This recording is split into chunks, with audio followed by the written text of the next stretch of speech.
I could be prepared to take on such a challenge.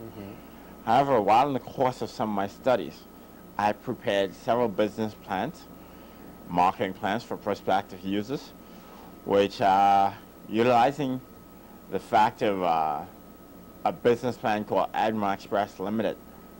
I started out as an airline charter company, which I modified it while in Nassau in 1997. I had reviewed it and took the challenge of making a schedule company, right? All this was done through the direct, not just the direct consultation, but through some hands-on work with a chartered accountant out of Nassau at the firm Coopers & Lybrand, the chartered accountancy firm in Nassau. However, on returning home, I evaluated the situation and realized in the cost measures to achieve for such a business, it may have not quite been feasible at the time. However, I focused on an area specifically related to my background where it didn't require such a high startup cost. Such factor realizing that I may be able to identify my goals much more quickly. And through this, I find that coming up with the idea of Admiral Express Limited, it has been associated with the thought of something, well, it's just my thought perspective, right? As I identified it, it was not merely looking in terms of just my selfish gain as such, it's looking in terms of being assistance to other people. Would it still be though in the airline industry, or what's the new emphasis? The emphasis I focus on right now is looking at management advisory services to start with the objective of probably, say, leasing one or two other entities in order to enhance certain growth, as well as taking a thought of maybe organizing plans, like maybe, say, developing marketing and business strategies and research reports, which, evidently speaking, could be remunerated to the business as areas of retainership consultancy. So in general terms, consultancy, management consultancy, which of course then leads on to the next question.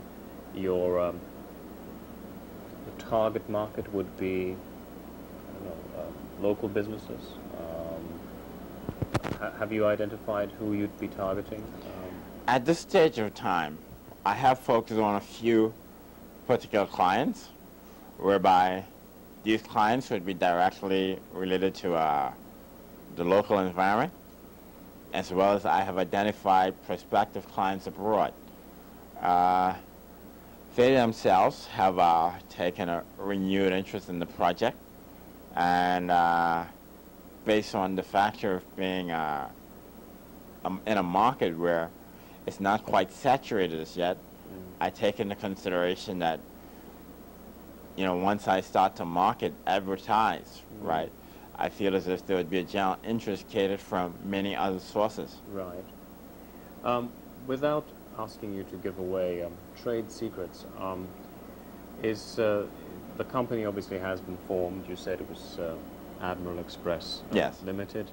At the moment, are you the sole operator, the sole person behind it? Have you got some partners? Not asking you to name partners if you don't want to, but just is it a combination of several people?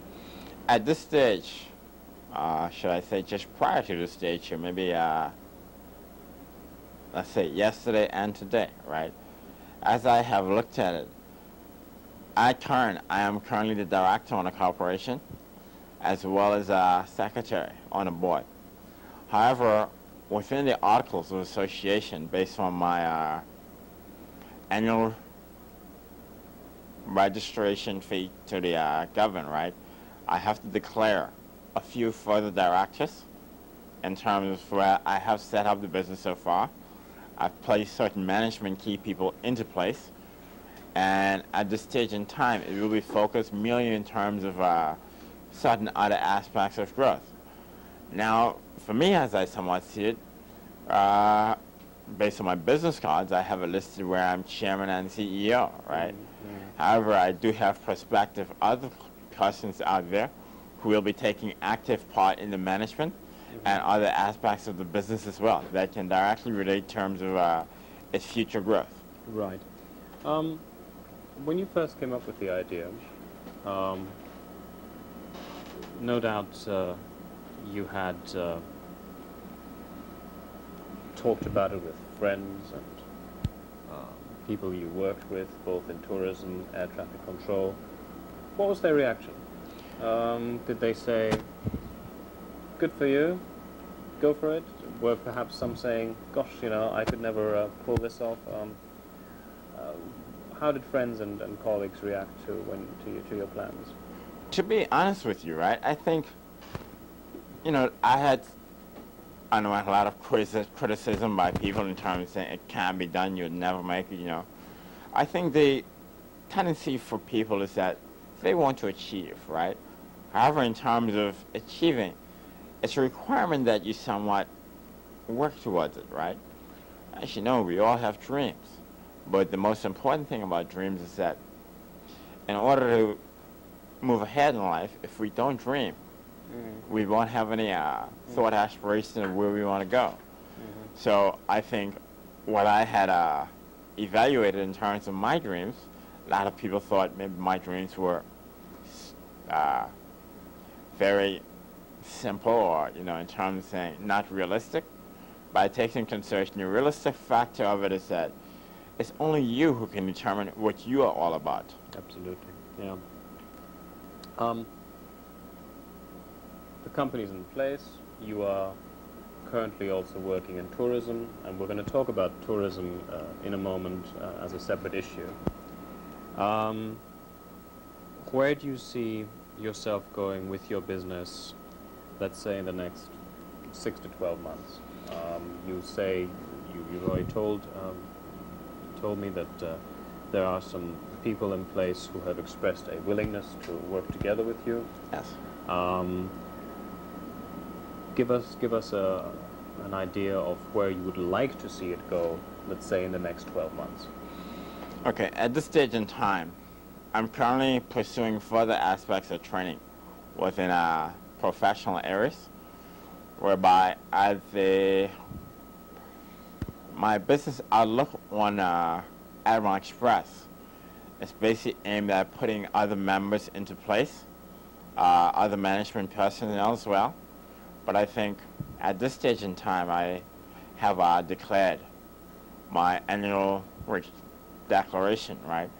So therefore, I may be waiting, say, for the next 6 months in determining the other board structure factor, because I think once that can be achieved, when you look at the biannual meeting, right, I think certain other sources will be elected, whereby we can generally look at focusing more attention on where we may be headed from there. Talked about the reaction of your friends and colleagues. Another aspect I'd like to touch on is, and this is perhaps also in view of advising other young Turks and Caicos Islanders who may want to set up their own businesses, fulfill their dreams, as you said. Dealing with bureaucracy, getting licenses into place, dealing with civil servants. Easy, hard, manageable? What were some of the experiences you had there? And if you had to do it over again, would you maybe approach things differently? Well, at current, right, what I've identified is that if we want something to be done relative to a business, or maybe even a passport, right, just getting a passport, you may find that you have to wait probably about a week or maybe 2 weeks or something before it can be attained, right? Now, when you analyze something of that nature, business is something of the nature where it's not like you have to wait for tomorrow. When you're in business, you expect things to be done today, right? So I think having a realization factor of what I've gone through in terms of waiting for certain sources in Grand Turk in order to obtain the relative areas, relative tools in order to get things done, I find that there has been some difficulty. Why? It's because Providenciales, being the place, the community, the island where most activities are taking place, business-wise, tourism-wise, and of that nature, right? This is where most of the industries are at. Not just industries, but this is where the larger of the population is at. I feel as if it may become much more prevalent for us to look at identifying these key sources of where we depend on in terms of movements, right? Well, there could be, say, some sub-departments placed down here, right, in Providenciales. As is happening already, slowly but surely. Yes, Yeah. but I think, what you identify is that it will allow a business person to be much more comfortable with the government as well as with himself. A number of the younger civil servants are, of course, your age group. I'm sure that many of them went to school with you. Yes. Do you sometimes find that there is, because they went straight to the civil service and just stayed in the civil service, that there is perhaps a lack of understanding the private sector? Would you say that's correct, or how would you view some of the people who have made careers in the civil service? Okay, as I've identified, right, there has been some people within the civil service who departed, ventured into the private sector, right? However, if you're in the civil service, there's a tendency of wanting to be relaxed, right? Reason being that it's almost like you have a job for life until you reach retirement stage, right? But I think if you have a strong will, if you have a desire that you want to achieve, that's when you can honestly take that daring step away from where you're at and move on to benefiting yourself.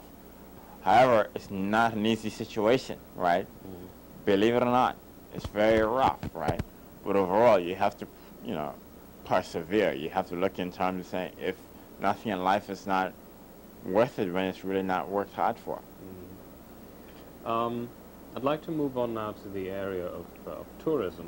Yes. Because while you have had experience in air traffic control and you're working on your company, on setting up your company, you've also spent now a decade really working in tourism. Yes, it has been.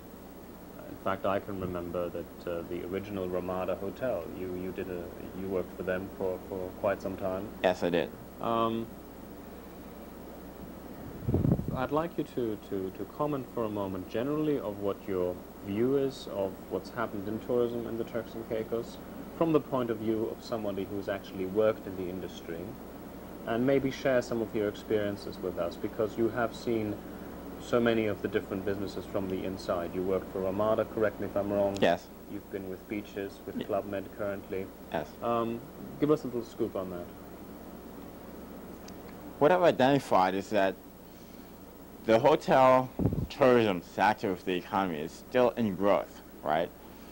However, with certain key personnel who have passed through the system of the tourism industry within the Turks and Caicos, they have left a mark whereby certain factors for us to follow. However, initially, my first job in the hotel industry, Ramada, it was quite beneficial in terms of being a management training to actually focus in terms of being there for other people, right? Being there as a role model to recognizing that, it's not all about the accounting, right? It's not just about all the administration, but you have to recognize that a hotel of that nature, if you want to make it, you have to sweep the floors, you have to wash the glasses, wash the dishes, because, when you look at the sanitary aspect of it, it's important. But not just from the sanitary aspect of it, it's a job, right? So despite the fact that I did it all already, it was basically only there for me to get a sociological and somewhat a psychological perspective of how people operate within that environment. And perhaps also, as you move on in life, if you've experienced these things and done them yourself, Yes. you'll be in a far better position to comment on somebody who either does it well or not. Directly. Yes. Within your lifetime, Turks and Caicos have changed dramatically. Yes. I'm sure you can remember the quaint, quiet days of your childhood. Yes. And today you probably find yourself sometimes traveling down the Leeward Highway, looking at how slowly the traffic is progressing. Yes.